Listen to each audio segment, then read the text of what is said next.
para cá a internet, porque no primeiro tempo ficou muito virado para ali. E agora aqui também eu vou aparecer, agora que eu não apareci na primeira parte. Irmãos, mais uma vez obrigado pela presença. Eu sempre inicio da mesma forma, dizendo que não é aqui o propósito os irmãos chegar aqui, preocupem dizer a verdade e eu ensinar a vocês, e vocês que não sabem passarem a saber porque eu sei. Não é isso. O propósito é só despertamento. O que é o despertamento?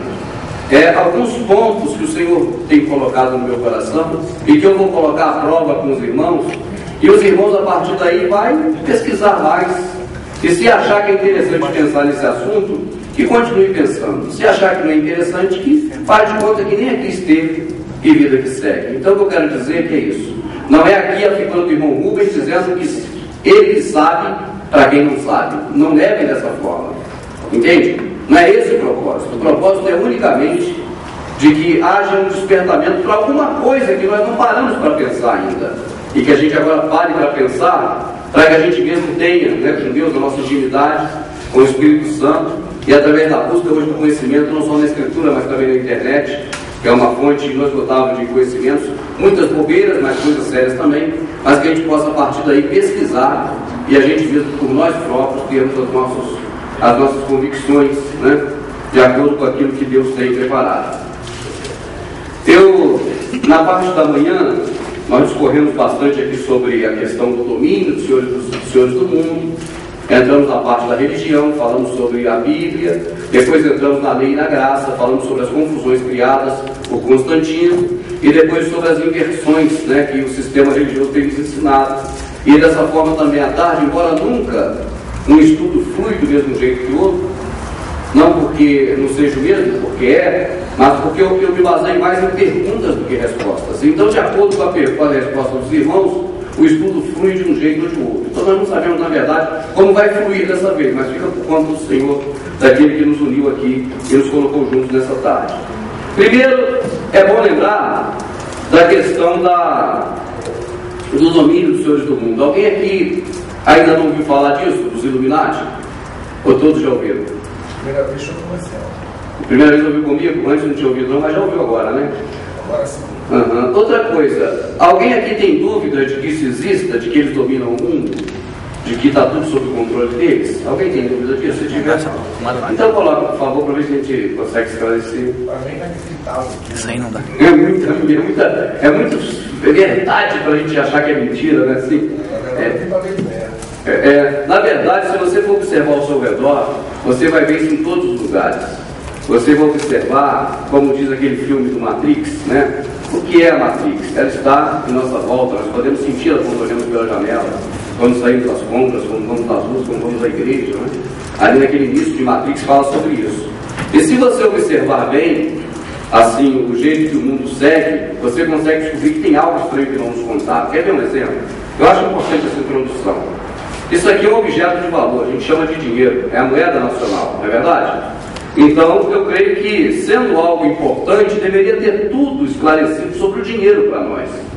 Se não tem, já é algo para você desconfiar que tem alguma coisa errada. Eu te pergunto, quem é a mulher? Alguém sabe que é a mulher? Agora sabemos, né? Antes sabíamos? Não. A Globo algum dia já fez uma reportagem falando sobre essa homenagem? Nunca. A televisão, o rádio, o jornal, a imprensa que nos informa tudo, já nos informou quem é a mulher? Não. Vamos a outro raciocínio. Uma homenagem no nome da rua, João Negrão. Qual é o nome da rua? Essa pessoa devia ser muito importante para receber o nome de uma rua. Agora, todos que falam o nome dessa rua lembram do João Negrão, mesmo sabendo quem é. Mas quem homenageou ele acha que fez uma grande homenagem, porque as pessoas conhecem. Você passa na praça, você tem um busto na praça de uma pessoa influente. É uma grande homenagem, não é? O irmão participou da primeira reunião, não teve esse assunto, teve? Olha como é que flui diferente. Viu? Então, o que acontece? Uma homenagem numa praça, onde muitas pessoas vão ver, é uma grande homenagem. Nós já ouvimos falar muito desses homens homenageados. Né? Aqui tem Rui Afrânio, a Marechal Deodoro, aqui eu vi as ruas com esse nome. Eu tenho até o Rockefeller. Então você veja bem, Olha aqui, a homenagem mais valiosa de todas. Todo mundo pega no dinheiro todo dia. Todo mundo vê essa mulher no dinheiro todo dia. Ela está na nota do Brasil já há muito tempo. E antes da nota ela estava na moeda. Ela é a cara ou coroa. E a gente desde a infância brinca de cara ou coroa. Sempre foi ela. Aí vem a pergunta, meu irmão. Por que a Globo, eu digo a Globo porque ela é a principal, mas por que a televisão nunca fez uma reportagem dizendo quem é ela? Por que ela tem essa homenagem? Tem algo oculto, não tem? É estranho? É estranho. Agora outra coisa, sai presidente, entra presidente. Muda governo, eles mudam o lema deles, Brasil, país de todos, muda um monte de características do país. Mas por que nenhum nunca tirou essa mulher? O presidente não é soberano? Por que ele não tirou a mulher da moeda? Tá certo? É uma pergunta sem resposta. A resposta seria porque ele não pode tirar porque não foi ele que votou. Então tem coisas que você observa que são estranhas. Os rastros químicos passam agora aqui, já não passava, agora está passando. Você vai na Infraero, pergunta, eles não sabem dizer sobre isso. Você faz um questionamento à FAB, eles não sabem sobre isso. Ao Exército, ao governo, ninguém sabe sobre isso, eles não explicam nada. Eu já perguntei a vários deputados em entrevistas sobre isso, se eles fizeram um pronunciamento contra, eles só falam que não sabem nada. Não é estranho? Então, se você for observar as coisas estranhas que tem ao redor, você vai ver que tem coisas muito estranhas. Agora, quem conhece sobre os Illuminati, como o irmão está conhecendo agora, tem alguma dúvida que o domínio existe? Quem já conhece assim, que já estudou sobre o Illuminati, sobre o mundo? Eu tenho certeza que ele existe, esse domínio. Eu não tenho dúvida. Esse livro deles aqui, ó, ele custa R$ 1.200, de 850 a 1.200. Esse aqui é original, de 32, do Gustavo Barroso, os protocolos do sábio de Sião. Deixa eu falar. Em PDF. Aqui isso foi escrito em 1808. Aquilo que você leu ali, parece que foi escrito em 1808? Não, parece que foi ontem. Parece que foi ontem. Então hoje, como é que esses caras sabiam do que acontecia hoje? Eles tinham bola de cristal? Eles prepararam uma agenda para isso ocorrer. Você lê esse livro, fica bobo, fala, como é que pode isso que está aí hoje, do jeito que está, ter sido programado em 1808? Entendeu o troço estranho? Essa é a cartilha deles, dos Illuminati. Os protocolos do sábio de Sião é de 1808, que fala das coisas hoje como estão, porque era um plano deles, e preparando o mundo para o anticristo como eles estão preparando. Tudo que eles fazem é uma preparação para o governo único mundial. Eles vão continuar de onde Nimrod falhou. No filme Matrix tem um trecho que na palestra sobre Illuminati eu coloco no telão, que ele fala assim, a primeira Matrix teve algumas falhas, ou seja, a Torre de Papel. Não deu para continuar, mas agora nós remodelamos o programa, nós estamos prontos agora para continuar de onde parou. Quer dizer, o novo ordem mundial é um governo único, que Nimrod queria, religião única, né? Um Deus único, um idioma único, uma cidade fortificada única com um povo controlado, era a mesma coisa. Então, resumindo, gente, há um controle sobre o mundo, não tem como negar que não tem esse controle. O controle do mundo ele é muito amplo. Eu vou colocar aqui como tópico, para a gente saber do que nós estamos falando, que é o controle. Olha, eles criaram a ONU. Com a ONU, eles controlam a saúde, através da Organização Mundial de Saúde, eles aplicam a vacina em quem quer, quando quer, diz que há pandemia, mesmo sem haver. Você viu alguém doente com a pandemia da gripe suína? Não, mas você viu vacinado por ela. Isso é estranho. A televisão fala uma coisa sobre a pandemia, você não vê ninguém doente, mas o pessoal vai sendo vacinado porque precisa na Globo. Então, quer dizer, você for observando tudo, você vai ver muita coisa estranha. Aí, resumindo, a ONU que disse um remédio serve, se não serve, se é vacina, não é a ONU que trata da saúde? É um controle que eles fazem. Através da FAO, que é a agência deles para a alimentação, eles estão implementando o Codex Alimentar. Eu vejo falar. Codex Alimentar? Não. Procura no site do governo que tem. Codex Alimentar vai incidir sobre toda forma de alimentação do mundo. É um controle da gente, do que a gente come. Através do programa Horus, o governo brasileiro agora controla o remédio que a gente toma. Quem não toma, ele pode ser obrigado a tomar para não contaminar o próximo. Num futuro breve, onde vamos estar contaminados. O Horus, que é uma homenagem ao deus Horus, né, do Egito, que a maçonaria adora. Então, eles vêm controlando isso há muito tempo. Eles controlam a saúde, controlam a educação, controlam até as guerras, eles fazem guerras quando querem. Eles controlam tudo. Através dos políticos, controlam as leis que controlam a gente. E aí vem a primeira pergunta. Será que eles deixariam de fora do controle deles a religião? Alguém acha que eles deixariam? Se você fosse um Illuminati, você deixaria a religião de fora, descontrolada? Eu pergunto, quando Daniel tinha que obedecer a lei ou a Deus, ele obedeceu quem? Olha, a lei diz, você vai se ajoelhar diante da estátua de Nabucodonosor. E Deus diz, não se ajoelhe diante de escultura nenhuma. A quem Daniel obedeceu? A Deus. Não é melhor obedecer a Deus do que a lei? Será que esses caras não sabem disso? Que o povo, quando pressionado, obedece a Deus, mas não obedece à lei? A maior forma de controlar o povo é controlar a religião. Porque a pessoa prefere obedecer ao sistema religioso, ao que ele crê, do que obedecer a lei. Vai preso, mas não obedece. Quando vier agora a marca da besta, nós vamos ter duas opções. Ou obedecemos a lei e colocamos a marca da besta, ou nós vamos obedecer a Deus e vamos ser mortos, né? Assim que está na Escritura. Então eu creio que eles não deixaram de fora a religião. Então, quando a gente fala em controle, uma forma de controlar, eu vou trazer como exemplo o volante do carro. Porque é fácil a gente lembrar que a gente conduz o carro, Fernando, com o volante. Tem o acelerador que faz ele andar mais rápido, né?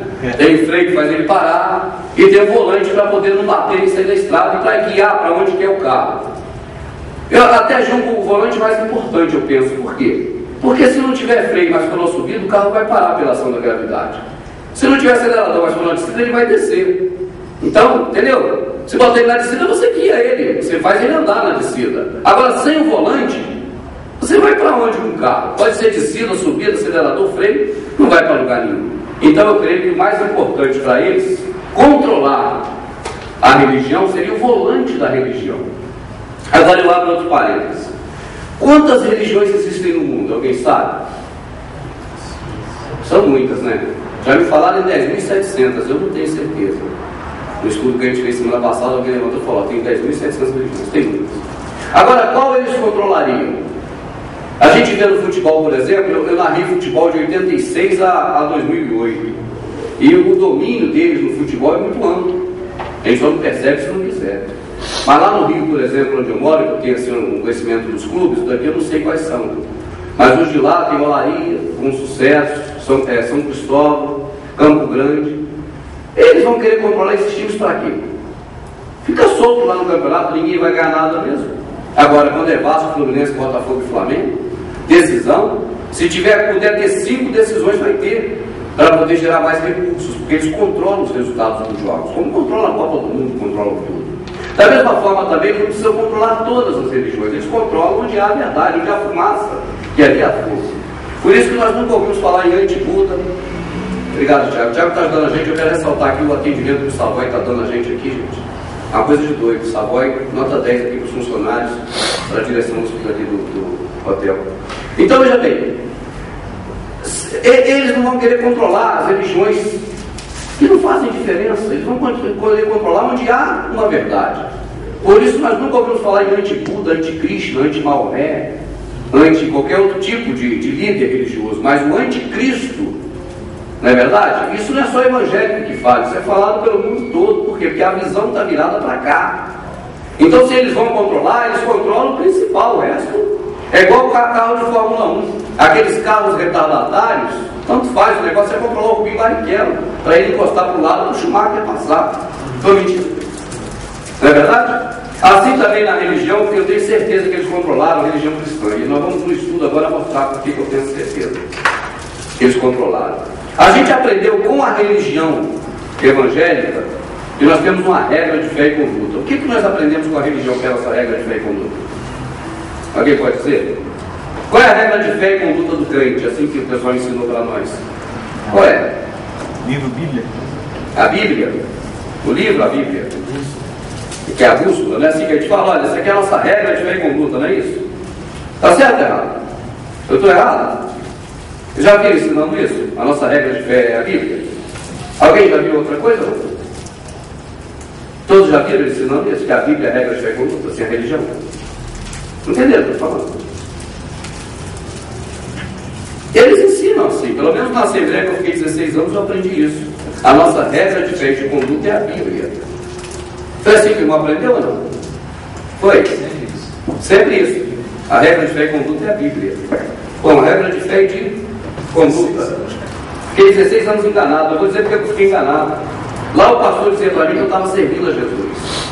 O Ciro Zibord, que é um colunista lá do Rio de Janeiro, que faz blog, ele começou a bater muito em mim, falar que eu sou herege, falar um monte de coisa. Aí um dia alguém mandou e-mail, eu fui no site dele para ver.